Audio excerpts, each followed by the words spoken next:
No, it's a week by week battle in this pandemic recovery. And of course, New York City being open once again changes the landscape. Maybe not in terms of box office numbers, but definitely in terms of perception when it comes to major studios looking to see what they release and when they release it.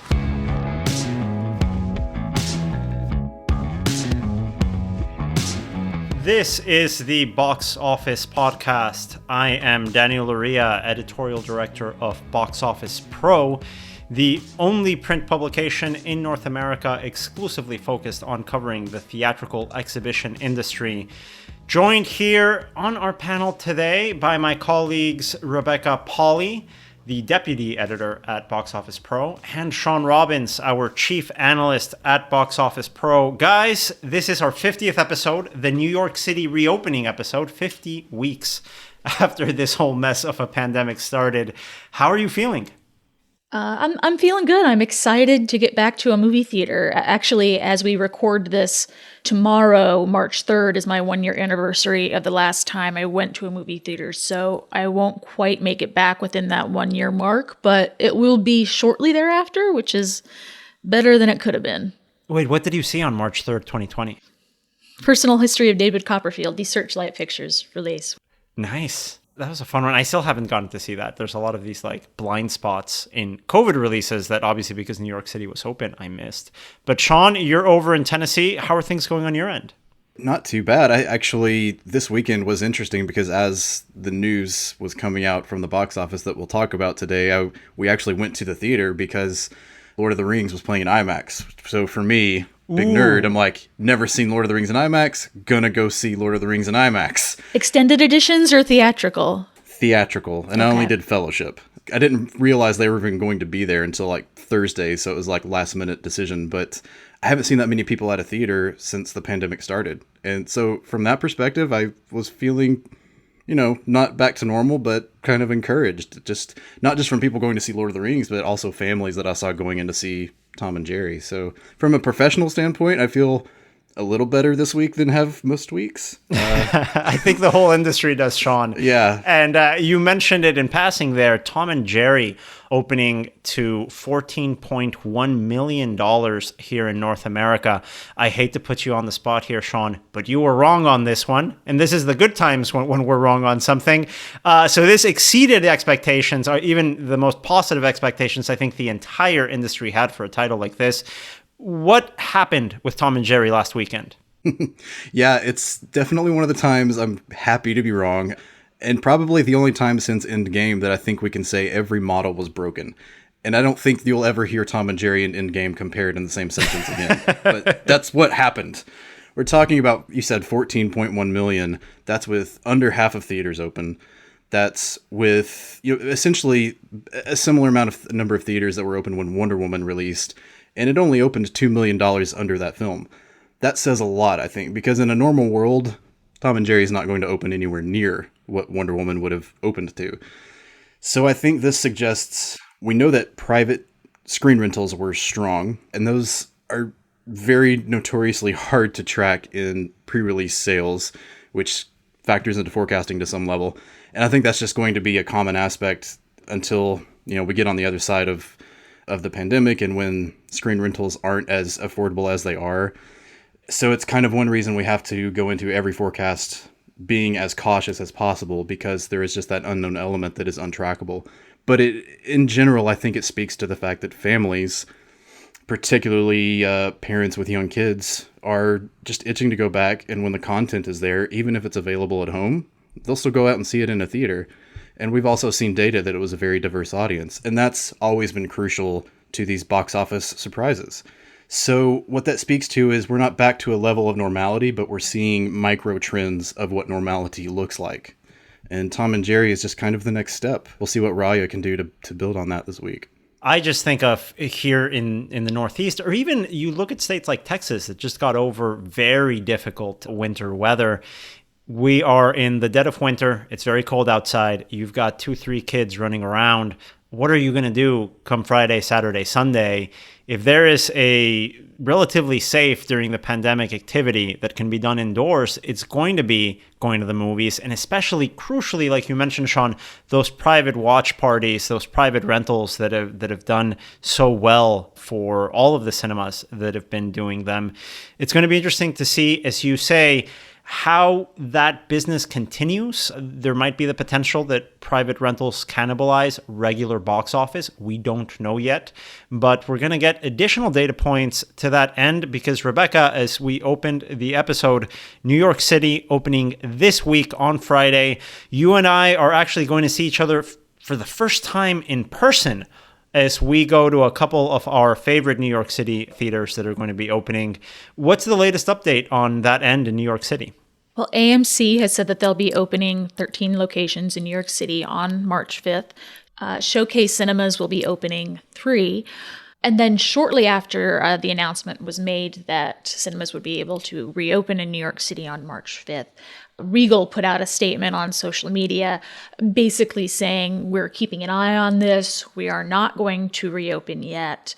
The reopening of LA and the stabilization of the theater slate is really going to be the thing that's going to push us over the edge towards being reopened. So no Regal yet, but AMC, Showcase, and a handful of independent cinemas. They'll be playing Tenet, some of them, which as a person who held off and did not watch Tenet on HBO Max and held out for the idea of seeing it on the big screen, I'm pumped about that. But yes, Warner Brothers has announced that on March 5th, Tenet will be playing in 5 New York City locations. And then a week later, another one, Shawn, in IMAX 70 millimeter to get the nerd heart pumping. I'm jealous. Nice. I still haven't seen 70 millimeter. I probably won't get to. No, it's a week by week battle in this pandemic recovery. And of course, New York City being open once again changes the landscape. Maybe not in terms of box office numbers, but definitely in terms of perception when it comes to major studios looking to see what they release and when they release it. Shawn, what are the early signs that you're looking at from the New York City recovery in terms of what the future can bring?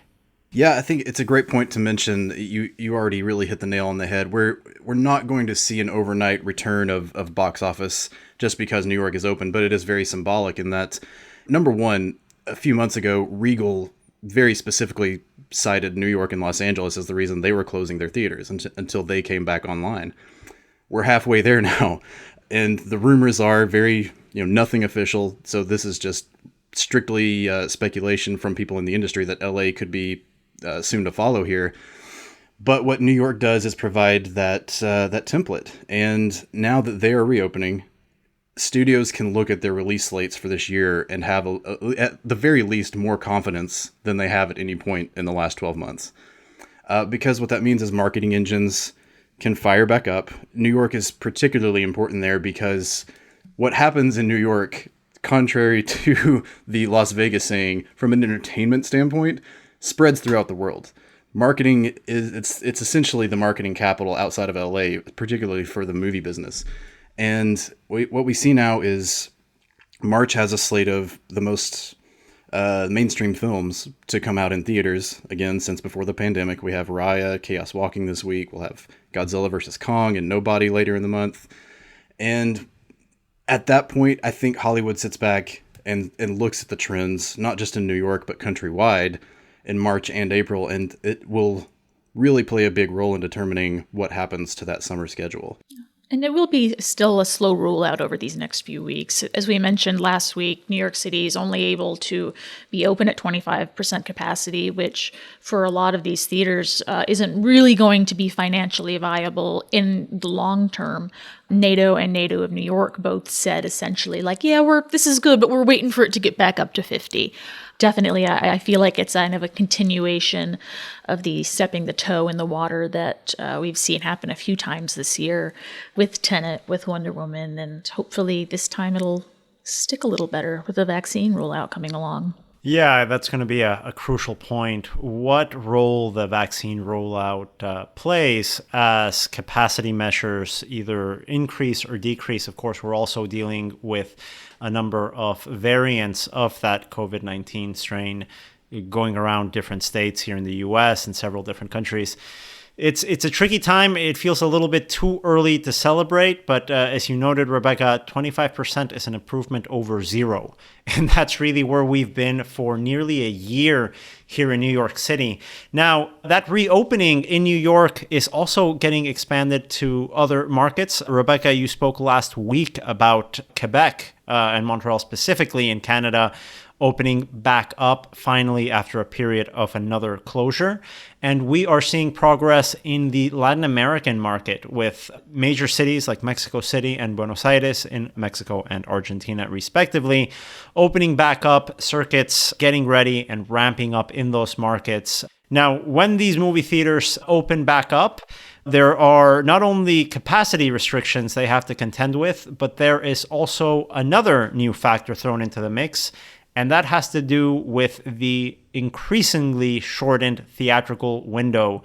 Rebecca, we were on the call last week for another 3-hour plus event from a major studio as Paramount released plans for its Paramount Plus streaming service, which included an update on their Paramount titles. Yeah, I came out of that tired because it was almost 4 hours long, and on New York, Eastern time zone, it went kind of late. But also similar with the Disney investor call in December, you kind of go in expecting the sky to fall. And what we got wasn't that. What we got, I think, actually was the best thing that we could have gotten under the circumstances. Basically, what was announced there is that A Quiet Place Part 2 and Mission Impossible 7 are holding their theatrical releases, respectively, in September and November. Those films will have a 45-day exclusivity window before going exclusively to Paramount Plus. Moving forward, looking at other 2021 releases and even further on beyond that, we are looking at potentially a 30 to 45-day theatrical exclusivity window. But as we've stated here before, that's the direction things were going in with regards to a shrinking window. And at least it's not a Warner Brothers day and date situation. Though, granted, it does appear to be more like a Universal situation. It's not something so drastic. It's not something so extreme as going day and date, but it is longer ranging. It's not just a pandemic play. Right. It's one of those situations that the entire model is changing rather than a pandemic-specific decision, as we're seeing with a day-and-date strategy. Not only from Warner Brothers, we also have to ask those questions of Disney as we see the simultaneous release through PVOD of Raya and the Last Dragon coming out on Friday as signs on what can happen. At least the reopening of New York gives, I don't know, Shawn, I'd love to hear your kind of forecasting opinion on this. How do you feel about Black Widow now? It's so tough to say. What I will say is that we took a look in this past week's long range forecast and just did a what if scenario comparison of Paramount's two biggest titles from a couple of years ago, Mission Impossible Fallout and A Quiet Place. And to your point, I think that 30 to 45 day window may end up being the sweet spot that we've all really thought would come over the last year or so amid all the other controversies. It was kind of inevitably going to end up a middle range somewhere between what Warner Brothers and Universal early on were doing versus what Universal is starting to do and what we're kind of seeing Paramount do now. And that's really focus on a window that still works for both sides. And when we look at the last Mission Impossible movie, it did 96% of its final gross by the 45th day of release. It was out of the top 10 after 57 days. So at that point, the film would be on streaming, and it's also really, I don't want to say not relevant in theaters, but it's really marginal at that point. And the same, very similar for A Quiet Place. It had achieved about 94% by day 45 and was also out of the top 10 by the same point after 57 days. So what this suggests is whether it's a franchise movie or an original movie, this could end up being that sweet zone of where studios can maximize theatrical performance and still be able to reach their streaming audience as soon as possible without having to fire up the marketing spend again after 3 months. We'll probably see a lot of different deals, a lot of different approaches. I'm not sure there will be a standard across all studios. I think that's probably unlikely. But in terms of Disney, to your question, I think Black Widow is now in an interesting spot because at the same time Paramount has laid out this blueprint for a reasonable window, we're also seeing theaters start to have some encouragement with Tom and Jerry and a few more movies to come out this month. So on the one hand, I think Black Widow is a little bit less likely to move right now, but I wouldn't say that it's out of the woods of potentially going day and date or having a significantly shortened window. It's really tough to say. I think everything hinges on that, and I want to say that as objectively as possible. I think most people know I'm a Marvel fan by now, but it's going to be the Marvel movies that really bring back those 4-quadrant audiences, especially as vaccines become available. So it's, Disney has an important decision, and probably the most important decision out of any studio to make right now with regards to what they do with that movie. Well, yeah, the role that Marvel movies play really are as prepackaged cultural events, which, as movie-going has suffered over the last year, I think we can look at the record low ratings of the Golden Globes this past weekend as an evidence of just how far away movie-going is from being part of the cultural conversation. Now, we're not speaking to the benefits or disadvantages of having Marvel movies dominate the movie-going cultural conversation, but it's unmistakable that they play a major role, or at least the most easily scalable role in getting audiences back to the movies and getting movie-going be part of a global conversation. So far, we've gotten reactions from the Independent Cinema Alliance on that 45-day window for those Paramount titles. The Independent Cinema Alliance already showing its support of the Paramount shortened window, a positive move, obviously moving forward. Shawn, you mentioned something a bit ago about the theatrical window now shifting from studio to studio. There's not really going to be a one-size-fits-all policy, or let's call it a shorthand to know when a movie is going to be available at home while it's available in theaters. I would argue that it's actually been the case already for the last 2-3 years with the rise of Netflix putting films in theaters under very different conditions. You have, I believe it was, a 30-day window for something like Marriage Story. Might have been a little bit shorter for a title like The Irishman, even shorter than that for Roma. So that inconsistency in availability to the home, I think, is something that we've had to contend with in the industry already. And I know it's something that it's at the forefront of exhibitors' minds. We had the fourth quarter 2020 earnings call from Cinemark happen last week. And Cinemark CEO Mark Cerati openly said that they are currently considering titles from streamers like Netflix, like Apple. They're having active discussions with these streaming companies about finding a way to get select titles from those companies to play in Cinemark locations. Now, Cerati was careful to add that it's not every Netflix movie of the week. I don't think even the biggest Netflix fans have any indication or clue as to what the latest Netflix movies of the weeks are that are coming out. It's really just a strategy that's limited to, say, half a dozen titles that really are big enough to make an impact at theaters as they do in the home. What do you guys think about this new ecosystem? Do you think we'll start seeing more exhibitors consider offerings from streamers in cinemas? Well, we already have. Over this last year, I mean, so many more of them, major chains, smaller chains, and independent theaters have done that. I mean, I think a missing piece of this puzzle and something that's integral to whether they will continue doing it moving forward is what kind of terms is Netflix giving? Are they playing ball? You know, we're seeing this in conversations between exhibitors and other studios. You know, the terms have to work for both parties. So yes, I would say we are going to be seeing more of that. I think that kind of the wall has broken down. Maybe the stigma has broken down on it a little bit.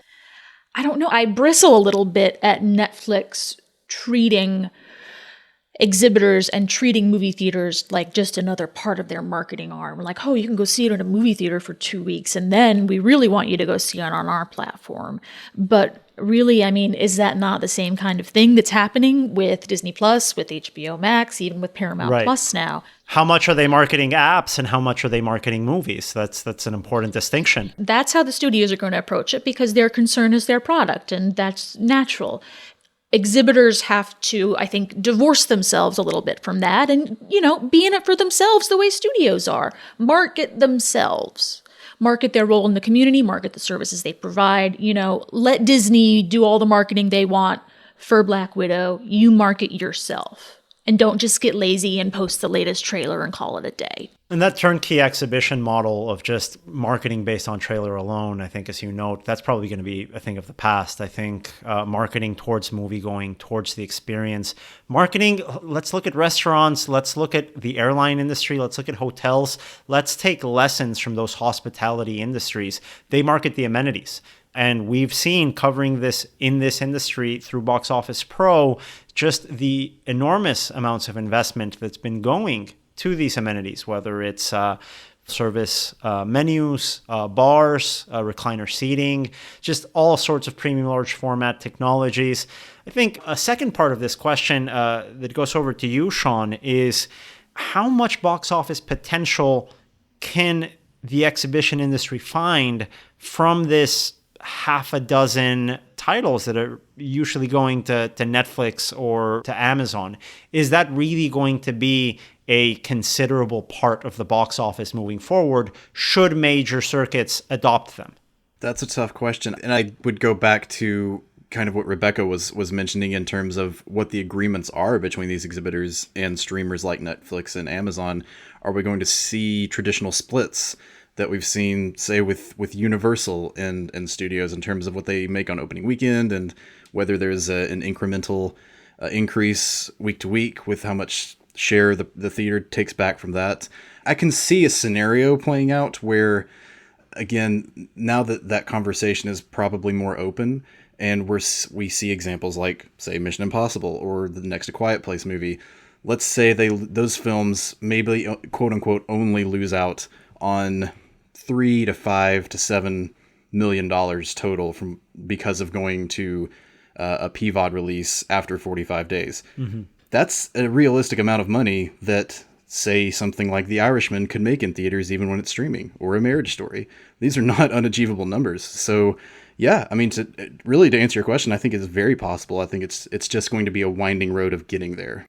Those are some great insights, Shawn. It'll be very interesting to see how all of that plays out once we are at 50% plus capacity for a lot of theaters here in the US, which I think by that point we'll probably see less pandemic-specific decisions happen across exhibition and distribution. Now, to close off this episode, we sat through this really long Paramount Plus streaming presentation. What looked interesting to you in this streaming service now that there is another $10 to $20 we have to find in our wallet to spend on something new per month? Well, it's not film related per se, but I'm a big fan of the Nickelodeon cartoon Avatar: The Last Airbender.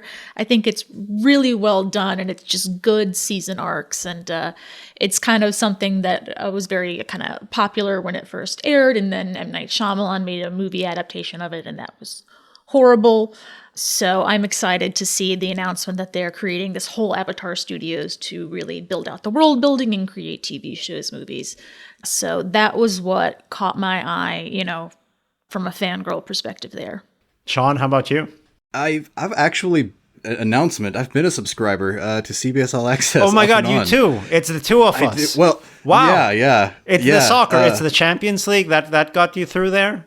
That's the second, two things. It was that and Star Trek. Because I saw. Yeah, I've been watching Discovery since it started a few years ago, and then Picard last year as well. So I've been off and on, intermittent subscribing. We're CBS All Access OGs. We take it back to that first generation. So yeah, I think for me, it's that. I honestly can't even think of what feature films they've announced, if they have, that are going to be exclusive to the platform yet. Not yet, no.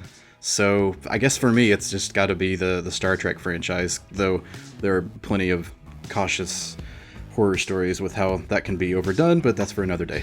Well, thanks again, Rebecca and Shawn, for joining me in this episode today. And we will be back next week, listeners, with another episode of the Box Office Podcast. The Box Office Podcast is produced by Record Edit Podcast and the Box Office Company. This episode was written by the three of us, Shawn, Rebecca, and myself here at Box Office Pro. Thanks again, and don't forget to listen, subscribe, and rate us if you like us.